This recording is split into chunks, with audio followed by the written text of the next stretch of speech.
বাঁকুড়ার পশ্চিমাংশ যখন প্রবল ভ্যাপসা গরমে নাকাল, তখন কতুলপুর, মন্দিরনগরী, বিষ্ণুপুর ভাসল ভারী বৃষ্টিতে।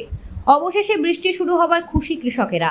আবহাওয়া দপ্তর আগেই ঘোষণা করেছিল বর্ষা প্রবেশ করেছে দক্ষিণবঙ্গে, কিন্তু সেই ঘোষণাই ছিল সার। বৃষ্টির দেখা মিলছিল না। সামান্য বৃষ্টির আশায় বাঁকুড়া জেলার কৃষকরা চাতক পাখির মতো আকাশের দিকে চেয়ে বসেছিল। প্রবল রোদ আর ভ্যাপসা গরমে নষ্ট হতে বসেছিল ধানের বীজতলাও। সেই অবস্থা থেকে সাময়িক স্বস্তি দিল অঝোর বৃষ্টি।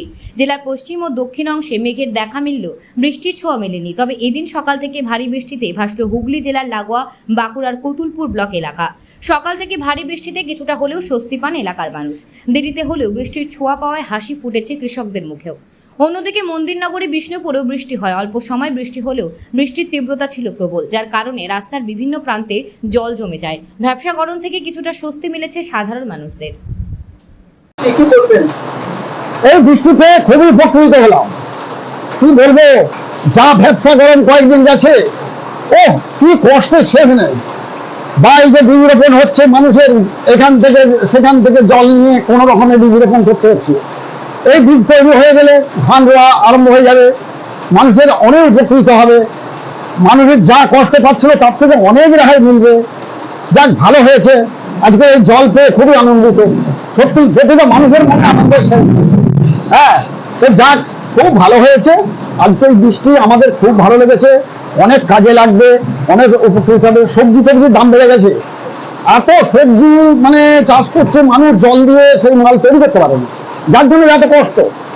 বাজারে মাল কিনতে যাচ্ছি, প্রচুর দাম, সেই জন্য মানুষের খাওয়া দাওয়া অবস্থা খারাপ হয়ে যাচ্ছে। যাক, খুব ভালো হয়েছে। এই বৃষ্টি আমাদের খুব কাজে লেগেছে, বা ফসল টসলগুলো খুব ভালো হবে। হ্যাঁ, এবং মানুষের একটু আরাম পাবে, মানুষ একটু খাওয়া দাওয়া করে আরাম করে শুতে পারবে। রাত্রে যা কষ্ট পায় কি বলবো।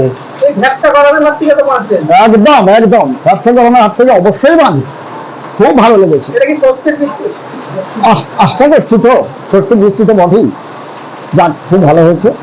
হ্যাঁ, এটা খুব আনন্দ পেলাম, মানুষের মনে খুবই আনন্দ হচ্ছে। আমার নাম রবীন্দ্রনাথ পণ্ডিত। আমাদের সাথে থাকুন এবং দেখতে থাকুন নিউজ প্রাইম টাইমস, আপনাদের সাথে, আপনাদের পাশে।